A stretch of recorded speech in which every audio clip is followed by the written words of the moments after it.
तेरी स्तुति मैं करूं, आराधना करूं दिल से, दिल से। तेरी स्तुति मैं करूं, आराधना करूं दिल से, दिल से। मेरी सांसों में तेरा नाम रहे, मेरी सांसों में तेरा नाम रहे। है प्रभु तू ही तू, तेरी स्तुति मैं करूं, आराधना करूं दिल से, दिल से। तेरी स्तुति मैं करूं, आराधना करूं दिल से, दिल से।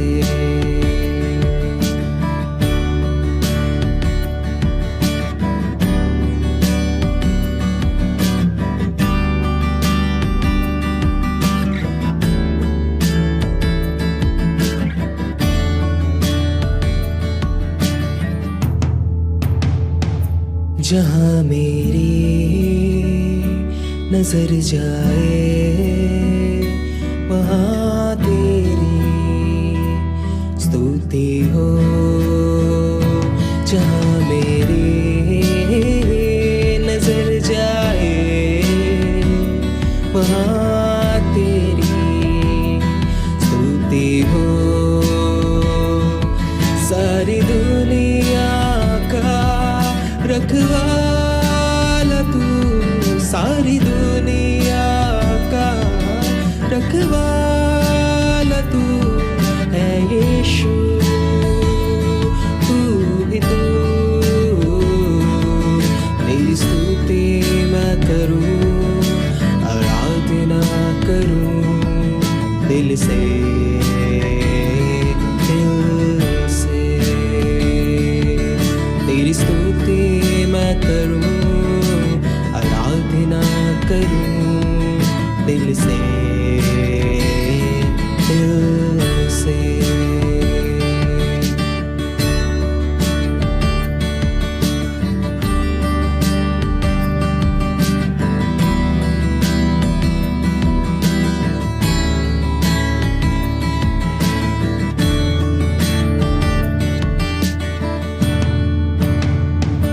खुशी और गम में साथ हो तेरा, प्रारंभ और अंत में नाम हो तेरा।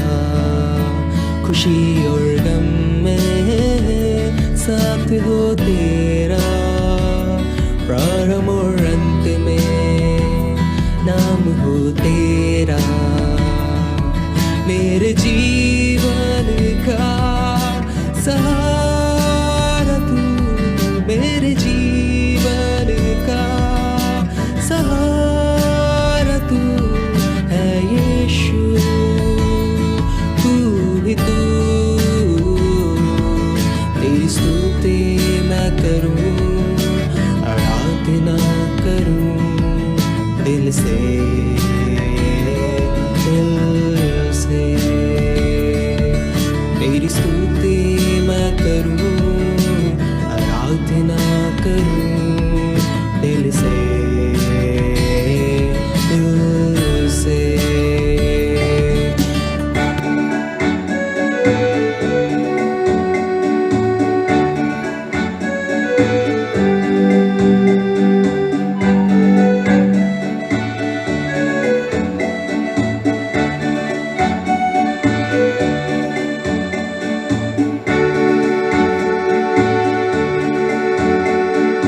Good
के हाथ होगा, खुल जाएंगी किताबें, जब भी हिसाब होगा, इंसाफ का तराजू यीशु के हाथ होगा, खुल जाएंगी किताबें।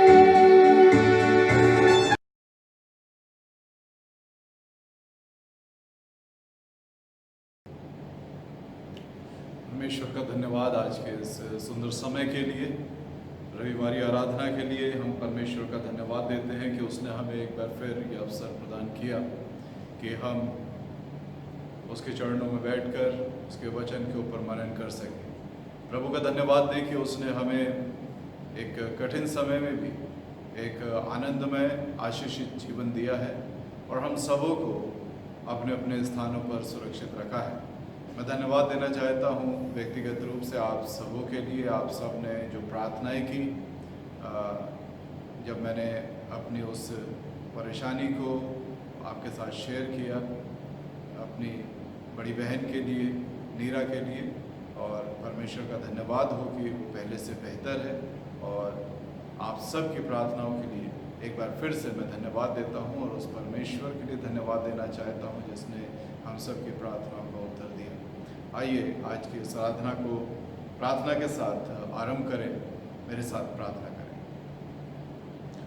सर्वशक्तिमान जीवित परमेश्वर, धन्यवाद के साथ तेरे पवित्र चरणों में हैं। धन्यवाद दिया चाहते हैं पिता परमेश्वर कि तूने हम सबों को एक अच्छा और सुंदर जीवन दिया है।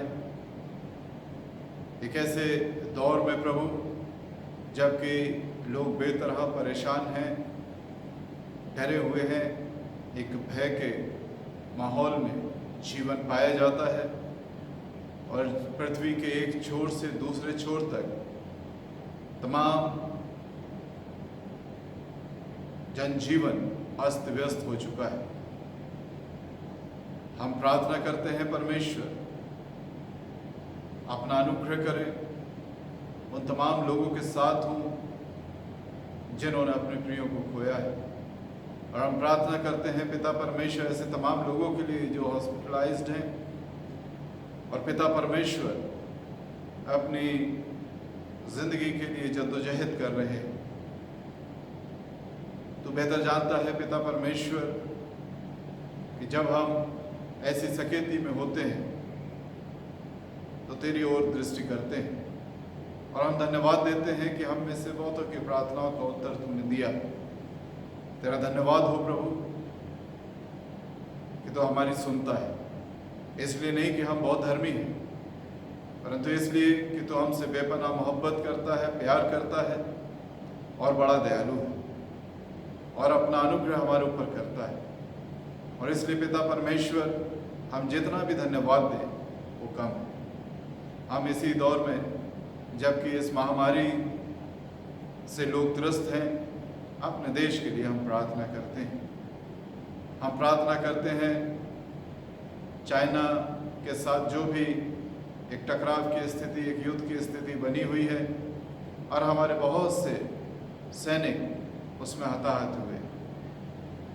पिता परमेश्वर उस दर्द को, उस वेदना को जो उनका परिवार जिस वेदना से होकर गुजर रहा है, हम विनती करते हैं प्रभु अपनी शांति का हाथ उनके ऊपर बढ़ाए और ना सिर्फ उनके परिवारों में लेकिन सीमाओं पर भी शांति हो।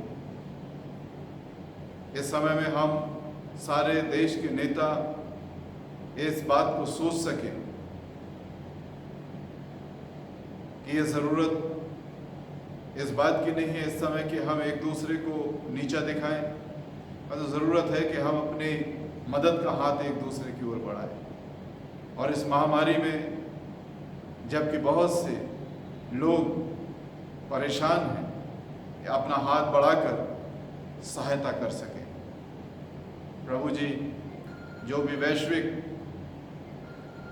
परिदृश्य में जो कुछ भी चल रहा है, इन सारी बातों को लेकर हम प्रार्थना करते हैं उन तमाम पीस मेकर्स के लिए तमाम लोगों के लिए, साइंटिस्ट के लिए जो देशों के बीच में शांति को स्थापित करते हैं, और तमाम वो वैज्ञानिक पिता परमेश्वर जो इस तरह की बीमारी में अपने रात और दिन अथक परिश्रम के साथ उन बीमारियों से बाहर निकलने का हल खोजते हैं।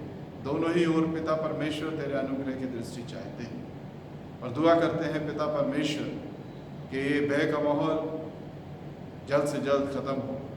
ये लड़ाई, ये संकट जो देशों के बीच में चल रहे हैं परमेश्वर, लोग एक दूसरे को समझ सके और पिता परमेश्वर शांति के साथ रहकर एक दूसरे की मदद करें, हमारी सहायता करें।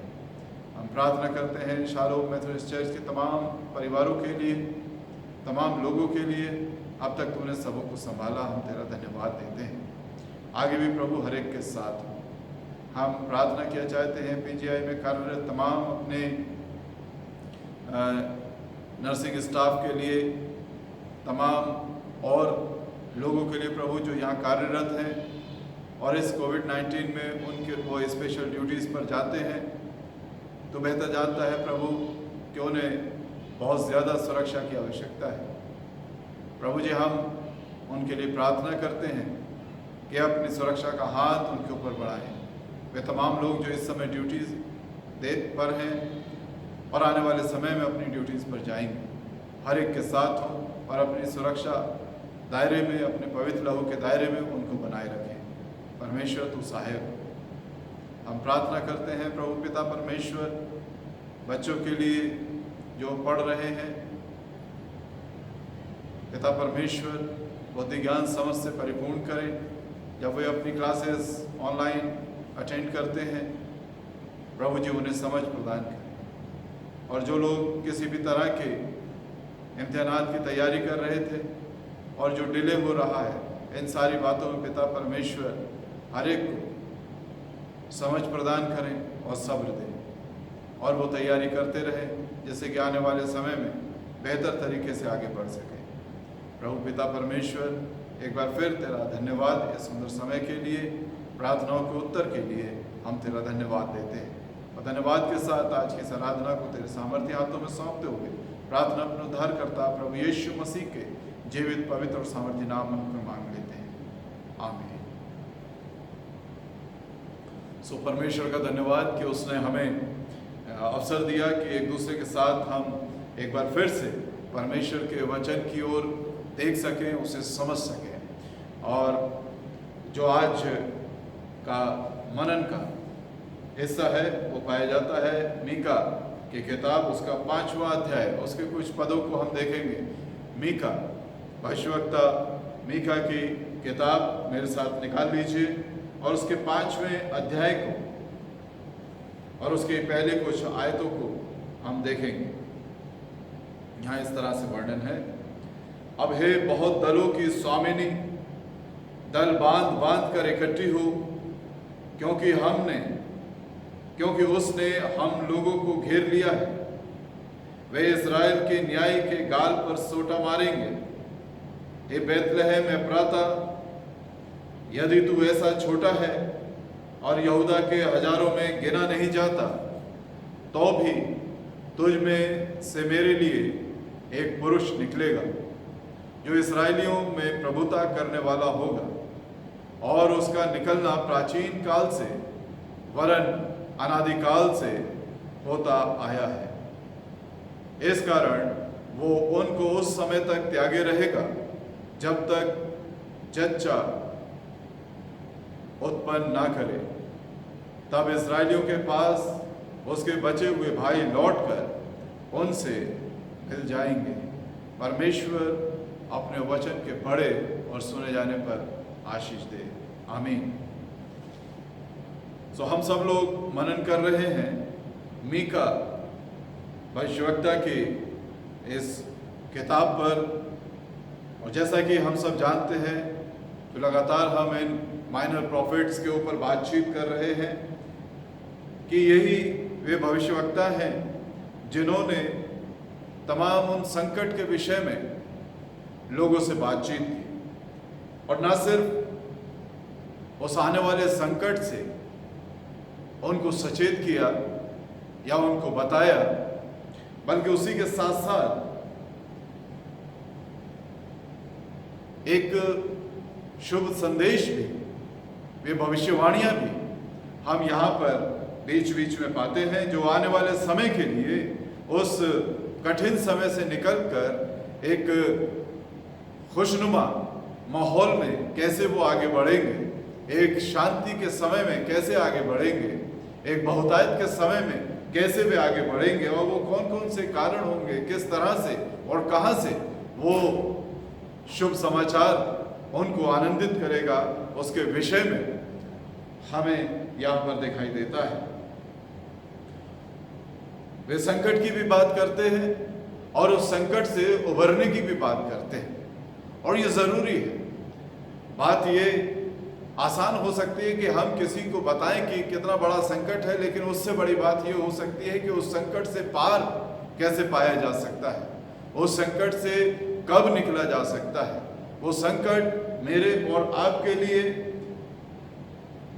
एक कठिन समय तो होता है, लेकिन उस कठिन समय में हर मनुष्य चाहता है कि हम उससे बाहर निकलें। मीका उनको एक भारी संकट के विषय में बताता, और ये संकट जो है हम अक्सर पाते हैं कि जब कठिन समय आता है, चाहे वो किसी भी तरह से हो, चाहे पॉलिटिकल डिजास्टर्स हो, सोशल डिजास्टर्स हो या नेचुरल डिजास्टर्स हो, किसी भी तरह के संकट हो, किसी भी तरह की समस्याएं हो, जब वे मनुष्य के ऊपर आती हैं तो हम पाते हैं कि जो आम लोग होते हैं, या यूं कहें कि जो गरीब तबका होता है, जो साधन संपन्न नहीं होते हैं, उनके ऊपर ज्यादा इसकी मार पड़ती है। वे ज्यादा इससे प्रभावित होते हैं, उनको ज्यादा कष्ट उठाना होता है, क्योंकि जो साधन संपन्न होते हैं वे अपने लिए कुछ ना कुछ उपाय यहाँ पर ऐसे समय में जुटा लेते हैं, या यूं कहें कि उनको बाहर निकलने के कुछ माध्यम प्राप्त हो जाते हैं। लेकिन जो कॉमन पीपल होते हैं, जो कॉमन एक साधारण लोग होते हैं, उनके पास उतने साधन नहीं होते हैं, वो पहुंच नहीं होती है, वो तरीका नहीं होता है, वो जानते नहीं हैं, साधारण तरीके से अपने जीवन को जीते हैं, और अक्सर इस तरह के संकट में उनके ऊपर ज्यादा दबाव आ जाता है या ज्यादा परेशानी उनको उठानी पड़ती है। यहाँ मीका जब बात करता है तो वो कहता है, अब हे बहुत दलों की स्वामिनी, दल बांध बांध कर इकट्ठी हो, क्योंकि उसने हम लोगों को घेर लिया है। एक बड़ा संकट है जो उनके चारों तरफ आ पहुंचा है, और ये उस बंधुआई के विषय में जो निरंतर हम जिसके विषय में बातचीत करते चले आए हैं कि इस्राएल उस बंधुआई की ओर बढ़ रहा है, वो एक बड़ा बंधुआई का समय होगा जब वे इस्राएल से और उस यरूशलेम से और उस नगरों से घसीट कर यहूदियों को बंधुआई में बेबीलोन की ओर, बाबुल की ओर ले जाया जाएगा। और एक ऐसा समय होगा जब लोग बेतरह परेशान होंगे, और इसलिए वो उनसे कहता है कि तुम दल बांध कर इकट्ठे हो जाओ, एक साथ हो जाओ, एकजुट हो जाओ।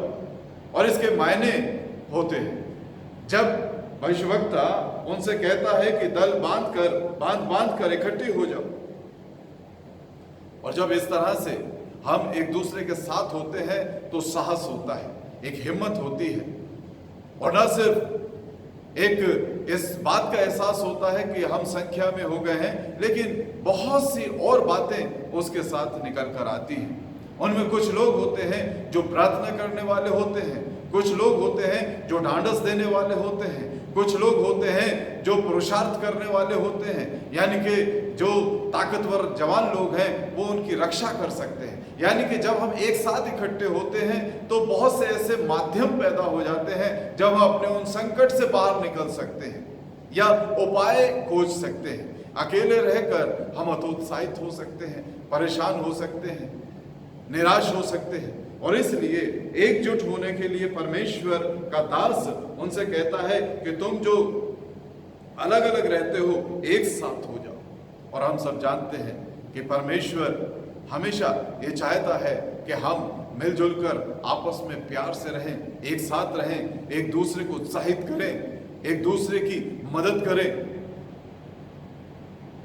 और यहां वो एक और बात उनको बताना चाहता है, और वो ये बताना चाहता है कि संकट थोड़ा ज्यादा गहरा है। ये जो परेशानी तुम्हारे ऊपर आई है, ये छोटी मोटी परेशानी नहीं है, ये जनसाधारण के लिए ही परेशानी का सबब नहीं है, ये नीचे से ऊपर तक यानी कि हर एक के लिए एक बड़ी परेशानी का सबब है। और इसके आखिरी हिस्से में, पहले पद के आखिरी हिस्से में वो इस बात को डिक्लेयर करता है या इस गुत्थी को सुलझाता है और कहता है, वे इज़राइल के न्याय के गाल पर सोंटा मारेंगे। यानी कि जनसाधारण तो परेशान है ही है, बट द रूलर्स, जजेस, जो गणमान्य व्यक्ति हैं, जो उच्च पद पर हैं, जिनका बड़ा सम्मान है, आदर है, जो रसूखदार लोग हैं, उनके ऊपर भी एक बड़ा समस्या का समय आ चुका है, एक बड़ा कठिन समय आया है। उनके लिए भी वे हाथ उठाएंगे, उनके विरुद्ध भी उनके दुश्मन हाथ उठाएंगे। और इससे बढ़कर एक ये भविष्यवाणी है उस आने वाले समय के लिए, आने वाले समय के लिए ये भविष्यवाणी है। मेरे साथ आप आगे बढ़े नए नियम में, और ये जो भविष्यवाणी मीका यहाँ पर करता है, तो वो हम पाते हैं कि किस तरह से वो पूरी होती है। मत्ती के 26वें अध्याय के 67वें पद पर, मैथ्यू 26 वर्स 67, तब उन्होंने उसके मुंह पर थूका और उसे घूंसे मारे। दूसरों ने थप्पड़ मारकर कहा कि किसने तुझे मारा है। मीका जब यहां पर बात कर रहा है तो लिखा है कि इस्राएल के न्याय के गाल पर सोंटा मारेंगे। ये भविष्यवाणी जो मीका यहां कर रहा है वो न सिर्फ उस बंधुआई के समय की है, लेकिन उससे आगे बढ़कर वो कुछ चीजों को देख रहा है, और उसने इस बात को यहां पर बिल्कुल साफ कर दिया है। और इसी को और रिपीटेशन इसका हम देखते हैं 27वें अध्याय में, मैथ्यू 27 चैप्टर वर्स 30, 30वां पद, और उस पर थूका और वही सरकंडा लेकर उसके सिर पर मारने लगे।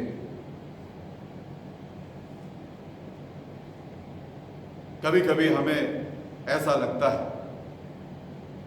कि शत्रु वो है जो बाहर से आता है, शत्रु वो है जो हमारे देश का नहीं है, शत्रु वो है जो हमारी जाति का नहीं है, शत्रु वो है जो एक अननोन वे में हमारे सामने आके खड़ा हो जाता है। तो उस अनजाने व्यक्ति को हम एक बड़ा शत्रु समझते हैं। मीका इन दो शत्रुओं के विषय में बातचीत कर रहा है। एक तो उस बंधुआई के समय का वो बाबुल का जिक्र है, लेकिन उसके साथ साथ वो एक और बड़े शत्रु की बात कर रहा है, और वो शत्रु है एक वैचारिक विद्वेष जिसके साथ होता है, एक वैचारिक मतभेद जिसके साथ होता है, एक आत्मिक द्वंद्व जिसके साथ होता है, जहां पर हमारी आत्मिकता और उसकी आत्मिकता के बीच में एक बड़ा द्वंद्व होता है। और जब हम इसके ऊपर बातचीत करते हैं, इसको देखते हैं, इसको पढ़ते हैं, तो हम पाते हैं कि वो शत्रु तो एक थोड़े समय का था, एक देश का था, एक स्थान का था, बड़ा लिमिटेड मालूम देता है, अब वो है भी नहीं। लेकिन ये जो दूसरा शत्रु है, ये निरंतर मनुष्य जाति के साथ साथ यानी कि आदम जात के साथ साथ चलता है, जीवन भर उसके साथ रहता है, जीवन भर इस द्वंद्व से होकर उसे गुजरना होता है। क्योंकि हमारी जो सोच है, अगर हम ईश्वरीय सोच के हैं, तो उसके विरुद्ध एक और सोच काम करती है जो हमें उस ईश्वरीय सोच से भटकाना चाहती है, अलग करना चाहती है, उस रास्ते पर जाने नहीं देना चाहती है। और यहां मत्ती में जो हमने बात को देखा, वहां पर उन दो सोच का टकराव था। अब ये शत्रु बाहर का नहीं, ये भी यहूदी हैं, प्रभु यीशु मसीह भी यहूदी है, दोनों एक ही जाति के हैं, दोनों एक ही समय काल के यहां पर दिखाई देते हैं। लेकिन वो जो द्वेष है, वो जो टकराव है, जो वहां दिखाई देता था, जो मीका ने बहुत सालों पहले प्रभु यीशु मसीह के देख लिया था कि ये टकराव होने वाला है, ये होने जा रहा है, वो आज भी पाया जाता है। यीशु मसीह के समय में होकर वो खत्म नहीं हो गया था। आज भी उस मसीहा के विरोध में, उसके विरुद्ध में आवाज उठती है, आज भी उसको बेइज्जत किया जाता है। और हम बहुत अच्छी तरह से जानते हैं ये कोई बाहर से आके नहीं करता है। कभी कभी हमारे अपने काम, हमारे अपने तौर तरीके उसके बिल्कुल विरुद्ध हो जाते हैं, उसके उलट जब हम चलते हैं तो यही व्यवहार हम उस मसीहा के लिए करते हैं जिसने अपनी जान मेरे और आपके लिए दी। यहाँ जब हम इसको पढ़ते हैं तो हमें महसूस होता है कि उनके दुश्मन कितना गलत काम कर रहे हैं उनके साथ। उनके बैरी, जो इस्राएल के बैरी हैं, जो यहूदी लोगों के बैरी हैं, वो उनके साथ कितनी क्रूरता का व्यवहार कर रहे हैं। लेकिन हम कभी इस बात के ऊपर विचार नहीं करते कि हम स्वयं कितने गलत हैं, जबकि सारी बातें हमें मालूम है। हमें से कोई ये नहीं कह सकता कि हमें मालूम नहीं है। एक और उद्घोषणा, एक और भविष्यवाणी यहां पर मीका कर रहे हैं। और मीका जब इस भविष्यवाणी को कर रहे हैं तो दूसरा पद कहता है, हे बैतलहम एफ्राता, यदि तू ऐसा छोटा है कि यहूदा के हजारों में गिना नहीं जाता, तो भी तुझ में से मेरे लिए एक पुरुष निकलेगा जो इस्राएलियों में प्रभुता करने वाला होगा, और उसका निकलना प्राचीन काल से वरन अनादि काल से होता आया है। ये दूसरी भविष्यवाणी और बड़ी आशा भरी भविष्यवाणी। बैतलहम को लेकर एक और भविष्यवाणी यहां पर मीका करते हैं। बैतलहम उनके लिए बहुत ही प्रिय या बहुत मुख्य स्थान था। जैसा कि हमने बीते समय में भी उस जगह पर देखा, एदेर के गुम्मट के रूप में देखा, जहां पर वे मेमने तैयार किए जाते थे, बैतलहम जो उस बलिदान के लिए चढ़ाए जाते थे। So Bethlehem was very important place for Jews. बहुत ही मुख्य, बहुत ही महत्वपूर्ण ये स्थान है। और एक तरह से हम ये कहें कि ये आर्मी सप्लाई कोर के रूप में जाना जाता है। बैतलहम का अर्थ होता है रोटी का घर, और ये वो स्थान था जहां से आपूर्ति की जाती थी, जो यरूशलेम के बाहर की ओर स्थापित था। तो यानी कि एक वॉच टावर के रूप में भी इसको देखा जाता था। जब कोई संकट यरूशलेम की तरफ आता था तो यहां पर से उस संकट को देखकर सचेत कर दिया जाता था यरूशलेम में लोगों को, ताकि वे सुरक्षित हो जाएं। और ये वो स्थान था जो आगे की चौकियों के लिए एक आर्मी सप्लाई कोर का काम करता था, जहां पर वो तमाम उनके लिए हथियार और रोटी का यहां पर प्रबंध किया जाए और यरूशलेम को सुरक्षित रखा जाए। बैतलहम रोटी का घर। हे बैतलहम एफ्राता, यदि तू ऐसा छोटा है कि यहूदा के हजारों में गिना नहीं जाता। हमारे साथ साथ यहाँ पर भी और हमेशा एक समस्या बनी रहती है, और वो समस्या ये है कि जब हमसे परमेश्वर कुछ एक्सपेक्ट करता है, परमेश्वर जब हमसे कुछ कराना चाहता है, तो हम अपने आप को पूरी तरह से ये कोशिश करते हैं परमेश्वर के सामने कि मैं इस काम के लिए पूर्णतः अयोग्य हूं, और इसलिए तमाम बहाने हम बनाते हैं। बीते सप्ताह मैंने मूसा के विषय में जिक्र किया। तीसरे अध्याय निर्गमन के तीसरे और चौथे अध्याय में जब हम उसको पढ़ते हैं, वहां पर हम पाते हैं कि जब मूसा को परमेश्वर बुलाता है, हे मूसा, हे मूसा, तो वो कह तो देता है क्या आज्ञा, लेकिन जब वो काम, वो मिशन उसको बताया जाता है, तो हम पाते हैं कि वो तमाम बहाने वहां पर परमेश्वर के सामने रखता है। मैं बोलने का भद्दा, मैं कैसे जा सकता हूं? शायद उसे अपनी अवस्था को लेकर, अपनी आयु को लेकर थोड़ी शंका रही हो कि अब इतनी उम्र में मैं कैसे इतने बड़े काम को, इतने बड़े मिशन को अपने हाथ में ले सकता हूँ। लेकिन हम भूल जाते हैं कि काम तो परमेश्वर का है, संग्राम तो यहोवा का है, वही सफल करेगा। एक और चरित्र यहां पर इस एप्रातो को देखकर मेरे जहन में आता है। मेरे साथ निकाल लीजिए न्यायियों की किताब और उसका 6वां अध्याय, न्यायियों की किताब अध्याय 6। यहां पर एक ऐसा ही व्यक्ति है जो अपनी उस अवस्था को परमेश्वर के सामने और रखना चाहता है। और इस 6वें अध्याय के 11वें पद से आगे यहां पर हमें एक व्यक्ति है गिदोन, जो दाखरस के कुंड में अपने लिए उस गेहूं को फटक रहा है, रख रहा है, ताकि मिद्यानियों से बचा सके, अपने शत्रुओं से बचा सके। और यहां पर परमेश्वर का दर्शन उसे मिलता है और परमेश्वर अपने काम के लिए उसको नियुक्त करता है। कहना चाहता है कि मैंने तुझे चुना है और तू इस्राएलियों को इस संकट से जो मिद्यानियों ने उनके ऊपर डाल रखा है, उनके ऊपर प्रभुता करते हैं, तू उनको छुड़ाएगा। हम देखें कि उसका उत्तर क्या है।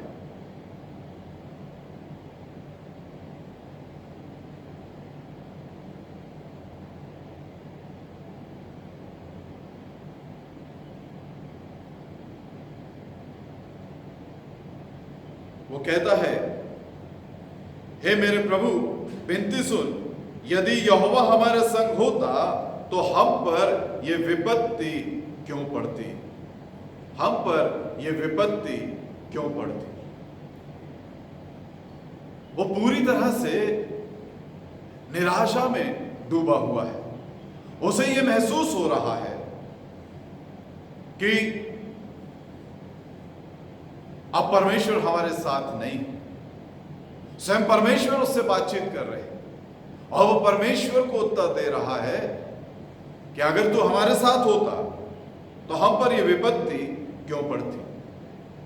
हमारे भी सवाल परमेश्वर के सामने कभी कभी इस तरह के हो जाते हैं और हमें यह लगता है कि ये जो हमारा नुकसान हुआ है, ये जो हमारे साथ इस समय कठिन समय चल रहा है, अगर परमेश्वर हमारे साथ होता, अगर परमेश्वर हमारी स्तुति लेता, अगर परमेश्वर ने हमारी प्रार्थना को सुना होता, अगर परमेश्वर के अनुग्रह की दृष्टि मेरे ऊपर होती, तो क्यों इस तरह का नुकसान मेरा होता, क्यों इस तरह की विपत्ति मेरे ऊपर आती, क्यों ऐसे कठिन समय से होकर मैं गुजरता।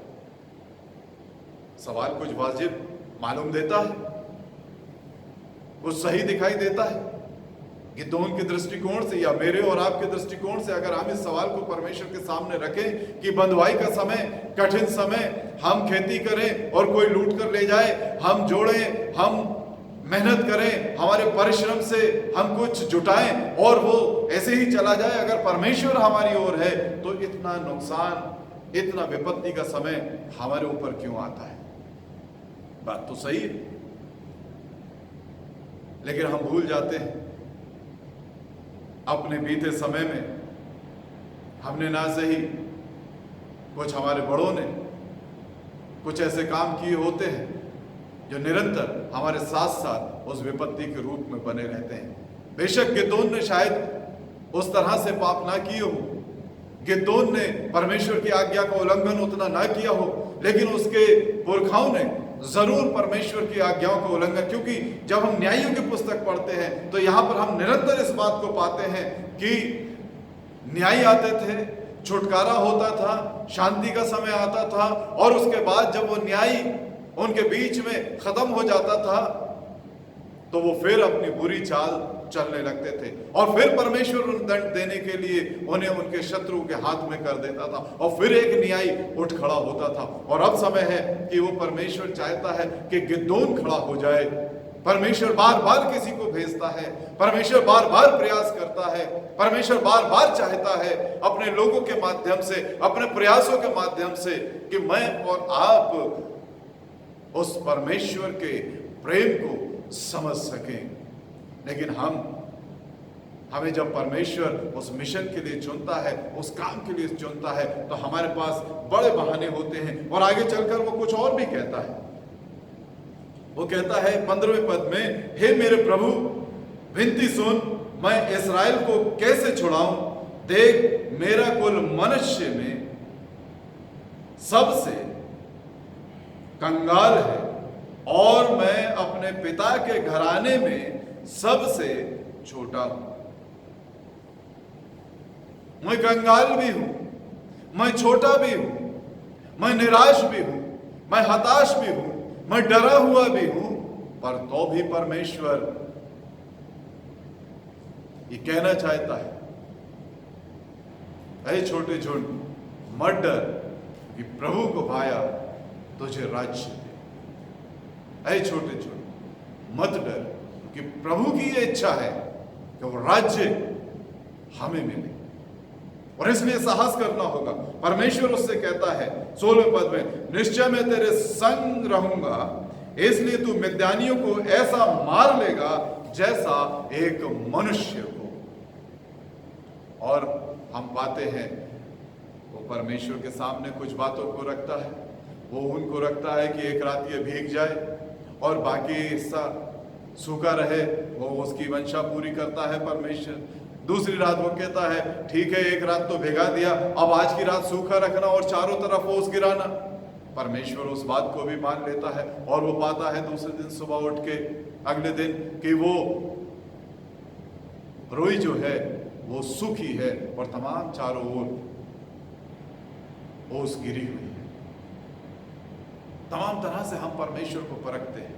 बार बार हमारे ऊपर कुछ समस्याएं आती हैं, कुछ बातें आती हैं, हम प्रार्थना करते हैं और हम छुटकारा पा जाते हैं और फिर हम अपने पुराने जीवन को जीते हैं।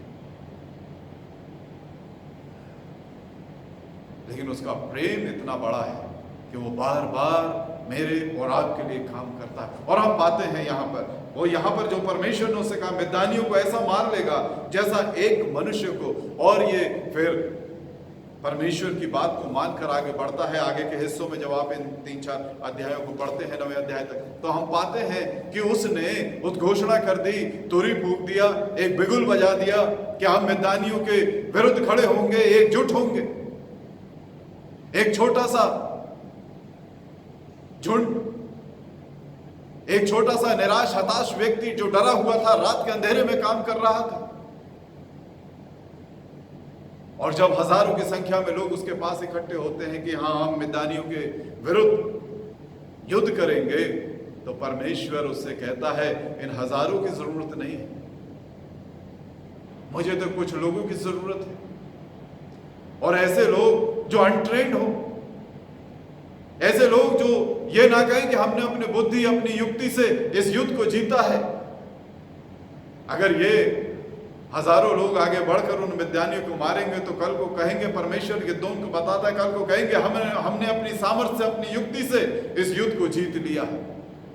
इसलिए गिदोन इन लोगों से कहे जो थरथराते हैं वो वापस लौट जाएं, और उसके पास कुछ 100 लोग रह गए, हजारों की भीड़ लौट गई उस युद्ध के सोच के, उसके परिणाम को सोच के, क्योंकि उन्हें अपने अंदर साहस नहीं था, अपने अंदर बल नहीं था, अपने ऊपर भरोसा नहीं था, अपने परमेश्वर पर भी भरोसा नहीं था, इसलिए हजारों लोग लौट गए। परमेश्वर कहता है इन लोगों में भी मुझे सबकी जरूरत नहीं है, कुछ लोग चाहिए हैं जो उन्हें ले जा नाले पर और देख कि वो कैसे पानी पीते हैं। और उसने पाया कि जब वे लोग पानी पीने के लिए उस नाले पर गए तो लिखा है कि सिर्फ 300, 7वें अध्याय के 6ठे पद में लिखा है कि 300 ठहरी जो जानवरों की तरह पानी पीते थे। और परमेश्वर 7वें पद में कहता है इन 300 चपड़ चपड़ करके पीने वालों के द्वारा मैं तुमको छुड़ाऊंगा, मैं तुमको छुड़ाऊंगा और मिद्यानियों को तेरे हाथ में कर दूं। 1,20,000 लोगों का संहार हुआ, 1,20,000 लोगों को मार दिया इन 300 निर्बुद्धि लोगों ने, जो ढंग से पानी पीना नहीं जानते थे। ये 300 लोग भी जब मिद्यानियों को पीछा कर रहे थे तो मदद मांगते हैं कि हमें कुछ भोजन दे दो, हमें कुछ पानी दे दो। लेकिन उन नगरों के लोग उनसे कहते हैं, अभी तो तुम उनका पीछा ही कर रहे हो, कौन सा तुमने उनको पकड़ लिया है? और वे मदद नहीं करते।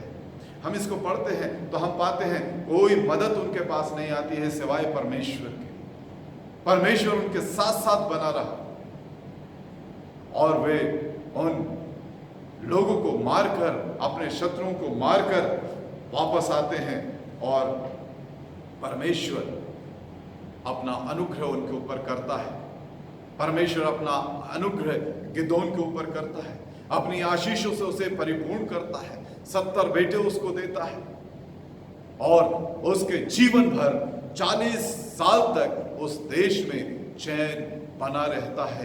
एक व्यक्ति जो डरा हुआ था, एक व्यक्ति जो सहमा हुआ था, एक व्यक्ति जिसका विश्वास अपने ऊपर से जाता रहा था, जो परमेश्वर से नाराज था, जो ये कह रहा था कि तू भी हमारा साथ नहीं देता है, उस एक व्यक्ति के साहस दिखाने से, उस एक व्यक्ति के परमेश्वर के ऊपर विश्वास करने से, उस एक व्यक्ति के परमेश्वर की आज्ञा मानने के द्वारा, उसके पीछे चलने के द्वारा 40 साल तक उस देश में अमन और चैन बना रहता है।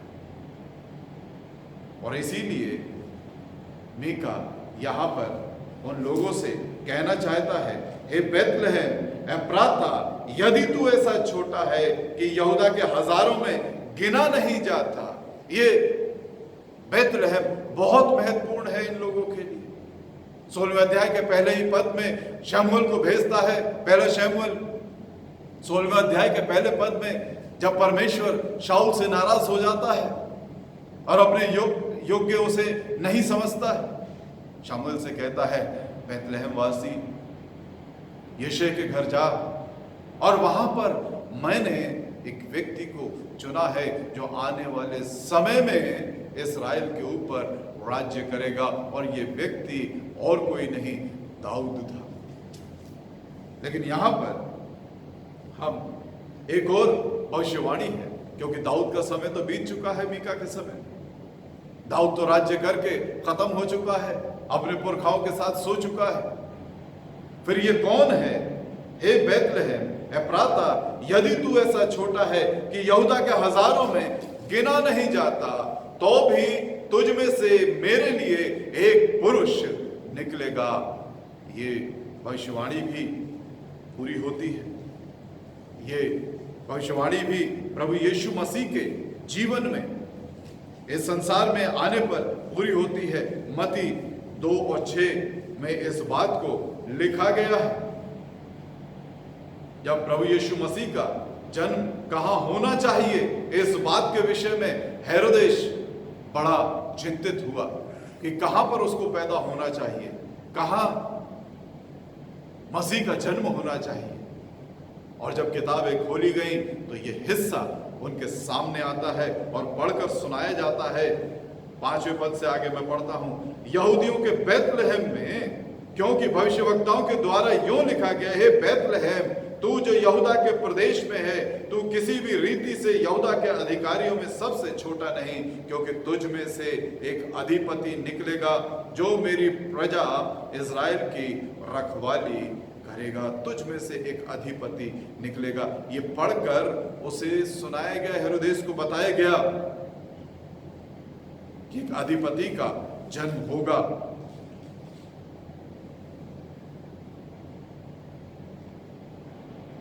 और प्रभु यीशु मसीह के जन्म लेने के साथ वो बैतलहम, वो एफ्राता जो सबसे छोटा था, जो सबसे निम्न था, बहुत उसकी कोई हैसियत नहीं थी, अपने आप में सबसे महान हो जाता है, सबसे बड़ा हो जाता है। और जब मैं इस बात के ऊपर मनन कर रहा था कि प्रभु यीशु मसीह के आ जाने से बैतलहम की जो अहमियत है वो क्या हो गई,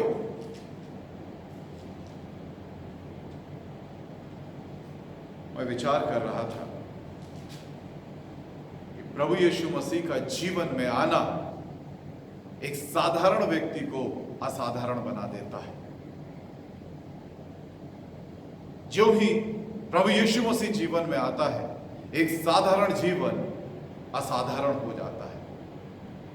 और इसकी तस्दीक की गई, इसको बताया गया है, यह प्रमाणित है। प्रभु यीशु मसीह के शिष्य हम सब जानते हैं, उनमें से ज्यादातर मछुआरे थे, निम्न तबके के थे। लेकिन जब उन्होंने प्रभु यीशु मसीह को अपने जीवन में ग्रहण कर लिया, यह उस समय की घटना है जब प्रभु यीशु मसीह का स्वर्गारोहण हो गया है। और चौथे अध्याय में प्रेरितों के काम, जब ये लोग उन यहूदियों के सरदारों के साथ बातचीत कर रहे हैं, लिखा है चौथे अध्याय के 5वें पद में, दूसरे दिन ऐसा हुआ कि उनके सरदार और पुरनी और शास्त्री और महायाजक हन्ना और कैफा और यूहन्ना और सिकंदर के जितने महायाजक के घराने के थे, सब यरूशलेम में इकट्ठे हुए। वे उन्हें बीच में खड़े करके पूछने लगे, तुम ये काम किसकी सामर्थ्य से करते हो? तुम ये काम किसकी सामर्थ्य से करते हो? और ये लोग पतरस और यूहन्ना साधारण मछुआरे, नाम है उनका, साधारण मछुआरे थे। और इन्होंने एक ऐसी बात उनसे कह दी जो वो निरुत्तर हो गए, या उन्हें अपने गले से उतारना वो बड़ा मुश्किल पड़ा। एक बहुत ही फेमस वर्स यहां पर आती है प्रेरितों के काम 4:12 में, किसी दूसरे के द्वारा उद्धार नहीं, क्योंकि स्वर्ग के नीचे मनुष्यों में कोई और दूसरा नाम नहीं दिया गया जिसके द्वारा हम उद्धार पा सकें। और कोई उद्धार का तरीका नहीं है तुम्हारे लिए भी, चाहे तुम पुरनीय हो, शास्त्री हो, सरदार हो, महायाजक हो, या किसी भी बड़े घराने के हो। कोई और नाम है ही नहीं जिससे तुम उद्धार पा सको। किसी भी पद पर बैठे हो, एक ही नाम है, प्रभु यीशु मसीह, यीशु नासरी, जिसके द्वारा तुम उद्धार पा सकते हो। ये साधारण लोग थे, very simple, very ordinary, but they became extraordinary when they received Jesus Christ as their savior।